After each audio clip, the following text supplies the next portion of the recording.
Baik, Assalamualaikum warahmatullahi wabarakatuh. Kembali lagi di channel kita hari ini, yaitu akan membahas mengenai ukuran letak, yaitu kuartil, desil, persentil pada data kelompok yang sudah disusun oleh 3 mahasiswa dari kelas 02 Sake 001. Berikut saya jelaskan mengenai pengertian ukuran letak, di mana ukuran letak ini merupakan ukuran statistik yang menunjukkan posisi suatu nilai dalam sekumpulan data yang telah diurutkan, di mana ukuran letak ini sudah menjadi 3 jenis, di mana yang tadi sudah disebutkan, yaitu ada kuartil, desil, dan juga persentil, di mana dengan kuartil ini adalah membagi data jadi 4 bagian, desil menjadi 10 bagian, dan persentil menjadi 100 bagian.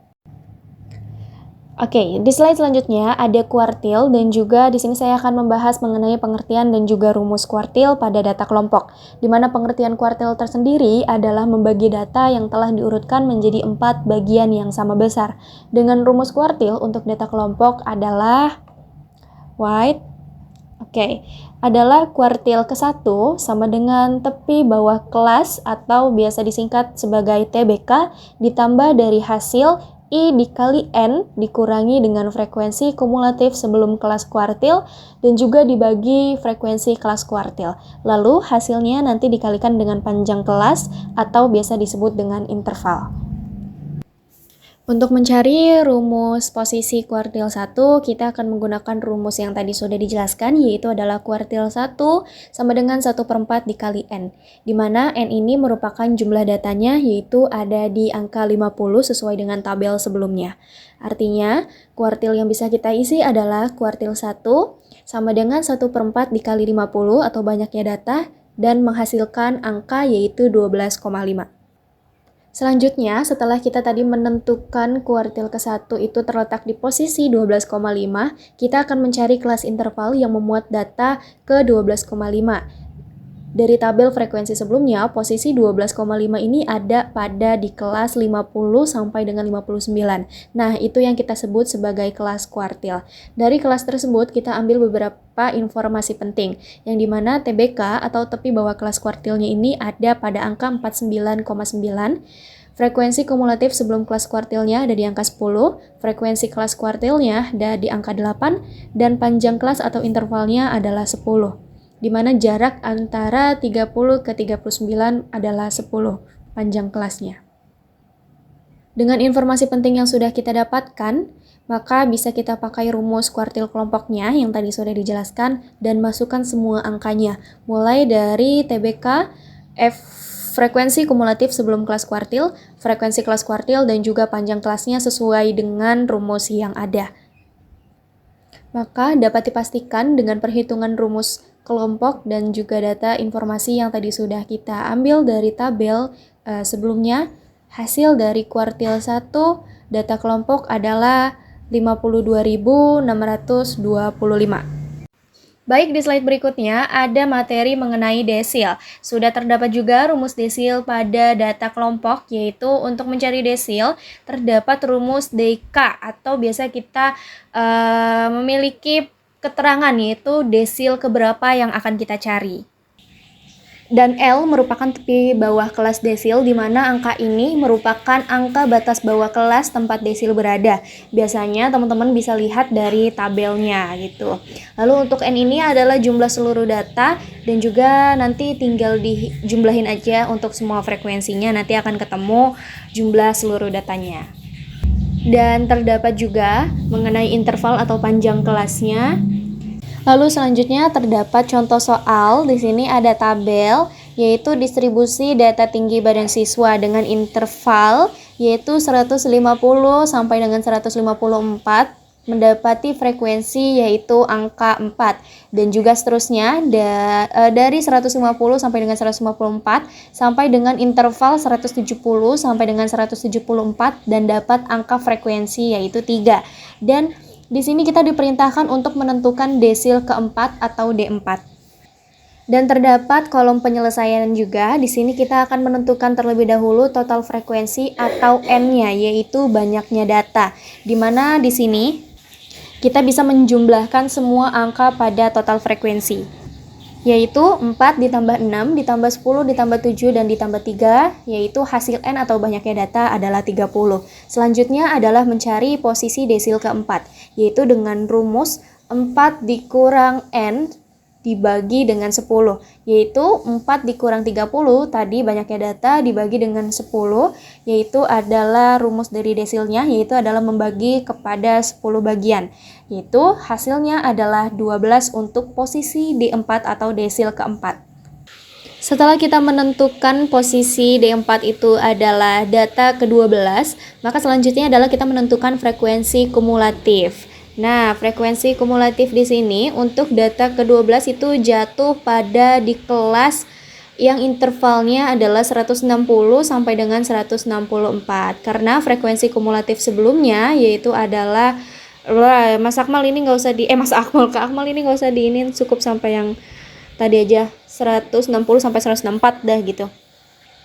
Setelah kita sudah bertemu dengan kelas interval atau posisi data ke-12 ini, adalah selanjutnya kita akan memasukkan ke rumusnya ya. Kita akan memasukkan ke rumus sesuai dengan informasi sama seperti kuartil sebelumnya, yaitu tinggal memasukkan angka-angkanya ke dalam rumus yang sudah kita ketahui informasi pentingnya, yaitu dengan nilai-nilainya tadi L itu kita terdapat angka 159,5 atau dari tepi bawah kelas 160 sampai dengan 164.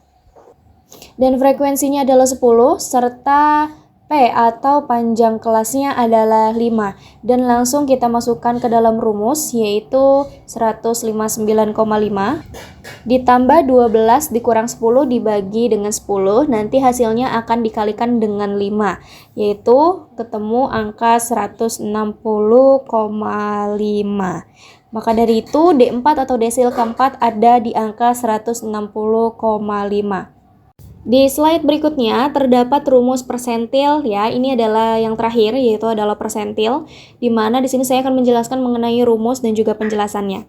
Nah, dari rumus yang sudah tertera di slide di sini kita bisa artikan simbolnya masing-masing dengan PK, yaitu adalah persentil keberapa yang akan kita cari. Bisa dari P1 sampai dengan P99 misalnya. Nah, terus juga ada K yaitu adalah nomor persentil, dan N adalah jumlah total frekuensi atau banyaknya data. L adalah tepi bawah kelas tempat PK berada. Terus juga ada F, frekuensi kumulatif sebelum kelas persentil, ada F lagi yaitu frekuensi kelas persentil, dan yang terakhir adalah P yaitu panjang kelas atau interval kelas.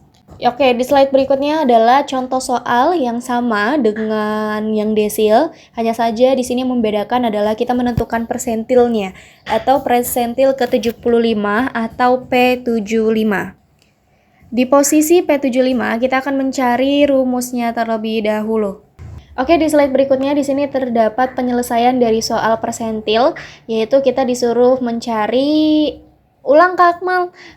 Oke, di slide selanjutnya adalah di sini kita terdapat penyelesaian ya, di mana kita diperintahkan untuk mencari posisi P75 atau persentil ke-75. Di soal ini total datanya atau N-nya adalah 30 dan kita mau mencari P75, berarti kita akan memakai rumus posisi yaitu 75 dikali 30 atau banyaknya data dibagi dengan 100, atau ada seperti yang tadi sudah dijelaskan ya, persentil ini adalah membagi data menjadi 100 bagian. Maka dari itu 75 dikali 30 dibagi dengan 100 menghasilkan angka 22,5. Jadi nilai ke-2,5 inilah yang kita akan cari. Lanjut, langkah selanjutnya adalah menentukan kelas persentilnya. Dari tabel frekuensi yang tadi di data sebelumnya ya, kumulatif sampai kelas 160 sampai dengan 165 itu adalah 20, dan kumulatif sampai 165 sampai dengan 169 itu adalah 27. Nah, karena 2,5 itu di antara 20 dan 27, maka dia akan masuk ke dalam kelas 165 sampai dengan 169. Maka dari itu dia adalah kelas persentil kita. Selanjutnya adalah kita akan memasukkan rumus PK-nya atau persentil keberapa sih yang akan kita cari, Ya, dari tabel sebelumnya kita sudah akan mendapatkan informasi-informasi penting ya. Sama nanti kita akan masukkan kembali ke dalam rumus persentilnya. Di mana L-nya ini adalah 164,5 dan juga frekuensi kumulatif sebelum kelasnya adalah 20. Frekuensi dari kelas 165 sampai dengan 169 ada di angka 7 dan juga panjang kelasnya adalah 5. Jadi rumusnya hanya tinggal dimasukkan saja dengan persentil 75 sama dengan 164,5 ditambah dengan 22,5 dikurang 20 dibagi dengan 7 atau frekuensi dari kelas 165 sampai 169 tadi. Lalu selanjutnya hasilnya akan dikali dengan panjang kelas atau interval yaitu 5. Maka dapat dipastikan hasil yang didapati adalah 166,29. Jadi dapat disimpulkan P75 adalah 166,29. Nah, sudah selesai teman-teman kita bahas mengenai materi kuartil, desil, dan juga persentil. Gimana? Mudah banget kan teman-teman? Hanya tinggal kita cari posisi data, masukkan ke rumus, dan selesai deh. Dan jangan lupa selalu latihan biar nantinya akan makin paham ya. Di sini manfaat untuk kita belajar ukuran letak adalah kita dapat menentukan posisi data secara relatif dalam distribusi, seperti apakah suatu nilai berada di bawah, tengah, atau atas sebaran data. Lalu selanjutnya adalah kita juga dapat membantu memperbandingkan antar individu atau kelompok dalam satu populasi. Misalnya perbandingan nilai siswa atau mungkin gaji karyawan. Nah, dari kelima manfaat ukuran letak ini, yang terakhir ini adalah mengidentifikasikan data ekstrim atau pencilan dengan melihat apakah suatu data jauh berada di luar kuartil atau persentil tertentu, seperti itu.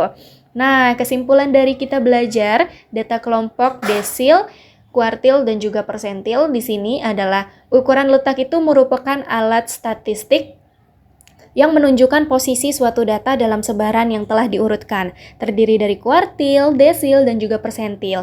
Nah, ukuran inilah yang membagi data menjadi bagian-bagian yang sama besar dan juga berguna untuk memahami distribusi serta posisi relatif suatu nilai. Dalam data kelompok, perhitungannya menggunakan rumus khusus berdasarkan frekuensi kumulatifnya. Ukuran letak juga dapat membantu loh untuk menganalisis data lebih detail dan juga objektif untuk keperluan evaluasi dan juga pengambilan keputusan. Oke, terima kasih. Mungkin cukup sekian penjelasan dari kelompok kami. Mohon maaf bila ada salah kata. Wabillahi taufiq wal hidayah. Wassalamualaikum warahmatullahi wabarakatuh. Sampai jumpa di video selanjutnya.